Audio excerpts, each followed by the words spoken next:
Well, hello to all my physics pals out there. Paul Lake here with another physics problem solved. This is the channel where I solve the physics homework problems provided to me by my tutoring clients. Take a look at the video description for a way to get in contact with me if you would benefit from a private physics tutor. My rates are reasonable and really good at explaining this stuff.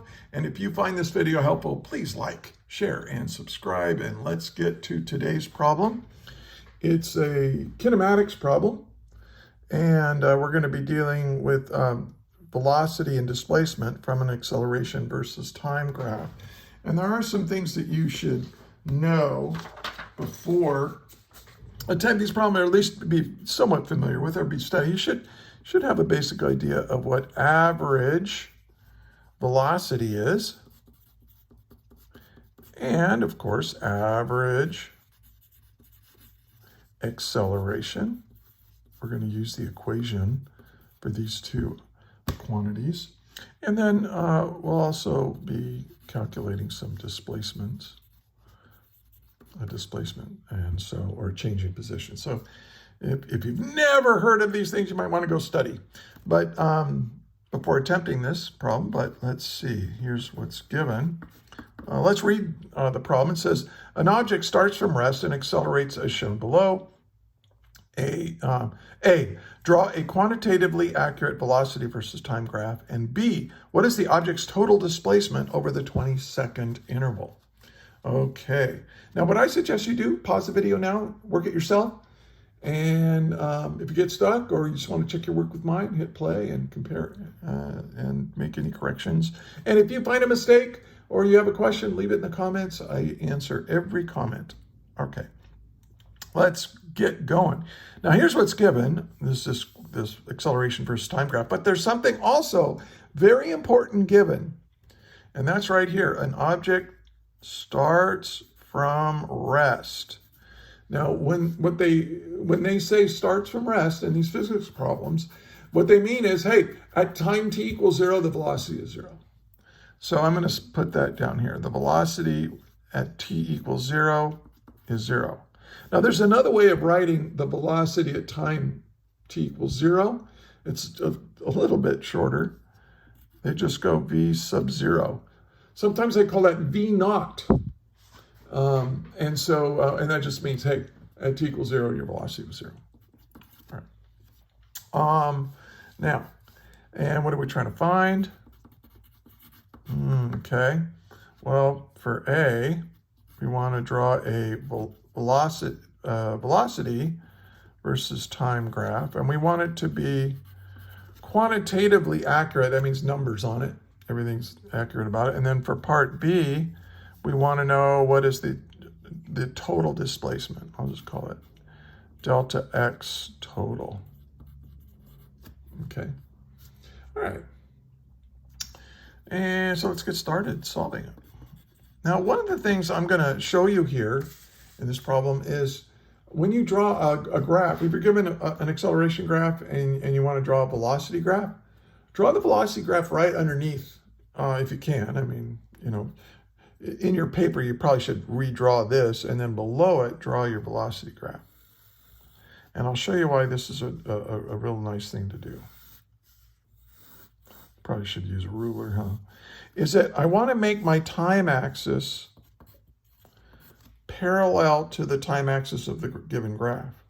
And then I want, 5 seconds to be right here, 10 seconds to be right here, 15 seconds, 20 seconds. In other words, I want the time axis to be identical. And this makes it a lot easier to really understand what's going on with your graphs, with your acceleration velocity, and eventually your position graphs. Now, this is going to be velocity in meters per second, but I don't know what my maximum velocity is. How do I scale this? Axis if I don't know what the maximum is? So let's figure that out. Now, so what have I got here? Well, notice that the acceleration here is 2 meters per second for this whole first 10-second time interval. From 0 to 10 seconds, the acceleration is not changing. We have a constant acceleration for those first 10 seconds. Not for the whole problem, but for the first 10 seconds. And so what you can say, if something is a constant, is that its instantaneous value is also its average value. So between here and here, the average acceleration is just 2 meters per second. So I'm gonna come over here and I'm gonna say, all right, well, the average acceleration is defined to be my change in velocity over my change in time. And this is v final minus v initial over t final minus t initial. Now for this first 10 seconds, I do know some things, right? I know, and actually what I'm trying to do is I'm trying to find this final velocity at 10 seconds so I can plot it on here. Well, what do I know? Well, I know that V final is what I'm trying to find, but what is V initial? And actually, instead of calling it V final, what I'm going to do here is, where is this V final taking place? This V final is the velocity at 10 seconds. And then minus, now this is the velocity at 0 seconds, but with the velocity at 0 seconds is given to be 0.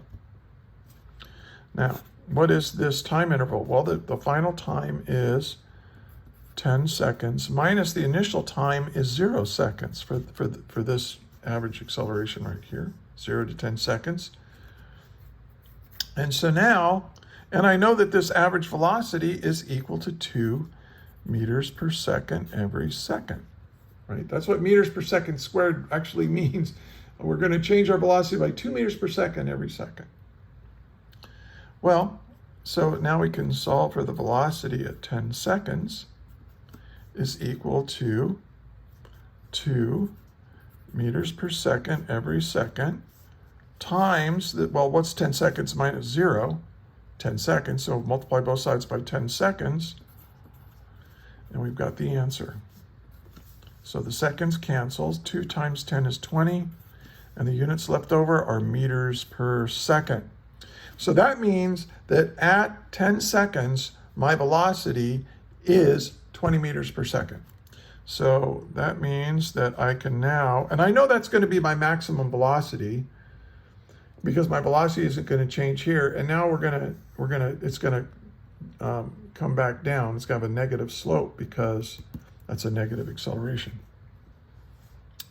Okay, so I just need to get up to 20. So let's do 5, 10, 15, 20. Okay, meters per second. And so we know we start at 0, and we know that at 10 seconds we're at 20. And I know that this is a straight line from here to here. Now, how do I know this is a straight line? How do I know that this? Well, because I know what the slope is. Remember, acceleration tells me what's going on with the slope of velocity, the rate at which velocity changes.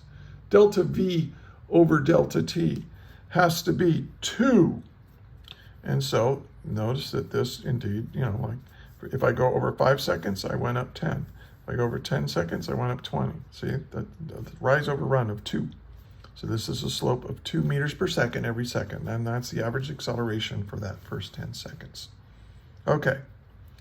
Now, here we have an acceleration at 0. That means, you can think of it this way, the acceleration is 0 for the next 5 seconds. If the acceleration is 0, that means the velocity is constant. You're not changing the velocity. So that means that the velocity at 15 seconds is equal to the velocity at 10 seconds.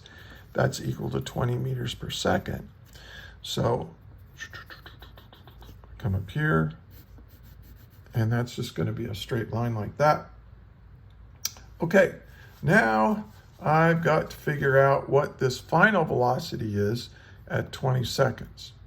So I'm going to use the average velocity equation again, or average acceleration equation. Okay, now I'm going to solve this for delta V. I meant to do this the last time. AVG times delta T, right? Okay, now this delta V, right, that's V final. But what is V final? V final is going to be the velocity at 20 seconds. Minus, now what was the initial velocity? Now the initial velocity for this is the velocity at 15 seconds. It's not, it's not the velocity at 0 seconds. Because that's for the whole, we're looking at the time interval where the acceleration goes like this, or it's -3 the whole time from 15 to 20. So this is the time interval I'm looking at. And so this is going to be equal to the average. Now, what is delta T? Well, delta T is T final minus T initial. Well, this is going to be T final is 20 seconds minus T initial was 15 seconds. Okay, so that gives me 5 seconds. So now I can solve this. I can say, all right, my velocity at 20 seconds, that's what I'm really trying to find, minus my velocity at 15 seconds, but I know what that is. It's 20 meters per second. Okay, equals, and now what is the average acceleration here? It's -3 meters per second squared. Okay, -3. And then how much time goes by between 15 and 20 seconds? That's 5 seconds. So now I can solve for the velocity at 20 seconds. That's going to be -3 times 5 is -15. And the seconds cancels with the second squared, giving meters per second. And then I'm going to add 20 to both sides. And so -15 plus 20 gives me 5 meters per second. So the velocity at 20 seconds is 5 meters per second. So I'm going to come up here, and here's 5. And so here is my final answer for part A. I drew the velocity versus time graph quantitatively accurately. It slopes up. Here we have a slope of 2, acceleration of 2. That means this is a slope of 2. This is an acceleration of 0. It means a slope of 0 for velocity. Here my acceleration is -3. Has a slope of -3. Check it out. Okay. So hopefully that makes sense to you. And if you are having trouble, you have a specific question, put a timestamp in there and ask the question, and I'll look into it for you and get back to you. Okay. Now this was all for part A. Now let's do part B. Now, later in your physics class, you're going to learn about the kinematic equations for constant acceleration. But for the class that I'm doing this for, they haven't gotten there yet. But there's a way to figure out what the total displacement is by using the definition of average velocity. And that is, and one of the things we're going to have to do is we're going to have to figure out how much did we displace for the first 10 seconds, how much did we displace between 10 and 15 seconds, and how much did we displace between 15 and 20 seconds, and then we're going to add them all together. Okay, so let's figure out this first delta x between 0 and 10 seconds. So we know that average velocity is equal to delta x over delta t, right? That's the definition of average velocity. And very similar to the definition for average acceleration, right? But this is delta v and this is delta x. This is a change in velocity, this is a change in position. Okay, so I can say, oh, okay, well, delta x is equal to my average velocity times time. Yeah. So if I can figure out what the average velocity was for a certain time interval, I can figure out what the displacement was. But we can do that, okay? Because look at the velocity versus time graph. We started off with a velocity of 0, and in a straight line, we went up to 20 meters per second. Now, if the acceleration is constant, this right here, you can figure out what the average velocity is by just taking the arithmetic average of the initial and final velocities. We can say, okay, this is 20, this is 0. So I can say, all right, this is 20 meters per second plus 0 meters per second divided by 2. This is my average velocity for those. Now what is my delta t? I'm not going to really go t final minus t initial. I think you can see, oh, my final time is 10, my initial 0, so 10 minus 0 is 10 seconds. So this is going to go for 10 seconds. So this is equal, well, that means that it's as if the object went an average velocity of 10 meters per second for 10 seconds. And that, I think you know, is 100 meters. Okay? So this is my first thing. All right, my first displacement. Now let's figure out how, and that's the displacement for the first 10 seconds. Now let's go for the from between 10 and 15 seconds. So the average velocity there, I'm just going to use the same equation here, delta x, but we know what the average velocity is. It's just 20 meters per second for the entire time interval. But what is this time interval from 10 to 15 seconds? Well, it's t final minus t initial. 15 minus 10 is 5. And 20 times 5 is 100 meters. Notice that cancels that. So that gives me so for the first 10 seconds, I went 100 meters. For the next 5 seconds, I also went 100 meters for a total of 200 meters so far. But how far did I go from here to here? Well, I'm going to do the same thing. Now, what is my average velocity here?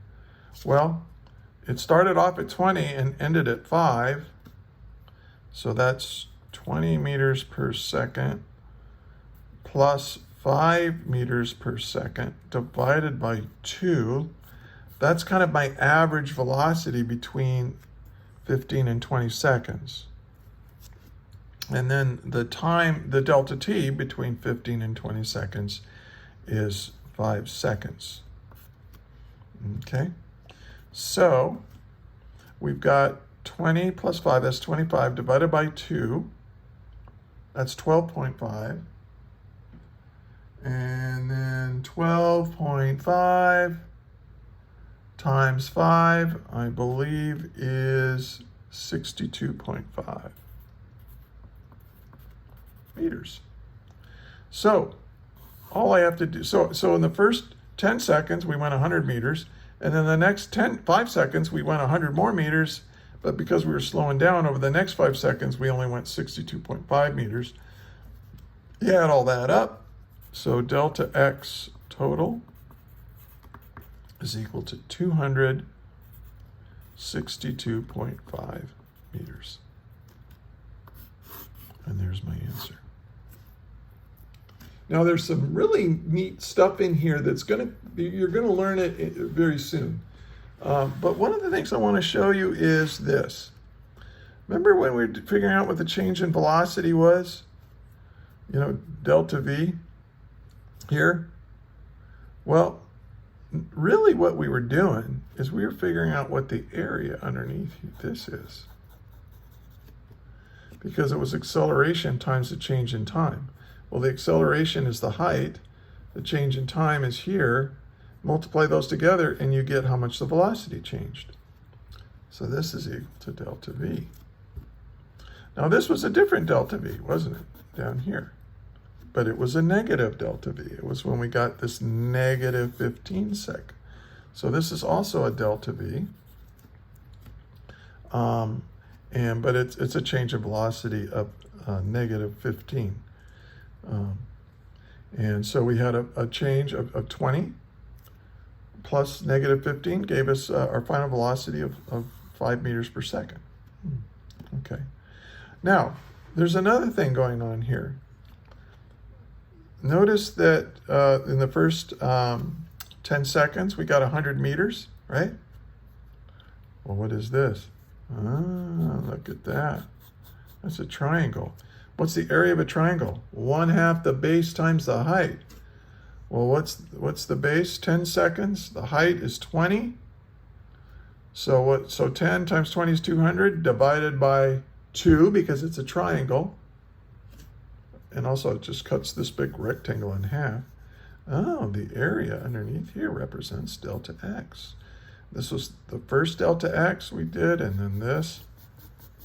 Oh, look at that. 5 times 20 is 100. That was the next delta x we got. And then, now this right here was a little bit tricky because what is this shape? Well, this is a trapezoid, but really it's the area of a trapezoid gives us that displacement here. And then we added those together. So really, if you have a velocity versus time graph, the total displacement is the area underneath the graph. If you have an acceleration versus time graph, the change in velocity is the area underneath the graph. Now that this is kind of a hint of what's to come. And by the way, when you're finding the area underneath graphs, what is that? That's integral calculus. So, I mean, when it's all straight lines like this, it's pretty easy to figure out what the areas underneath the graphs are. But if you have curves or, curvy functions, then you have to use those tricks of integral calculus to figure out that area. But that's coming. That's coming later. All right.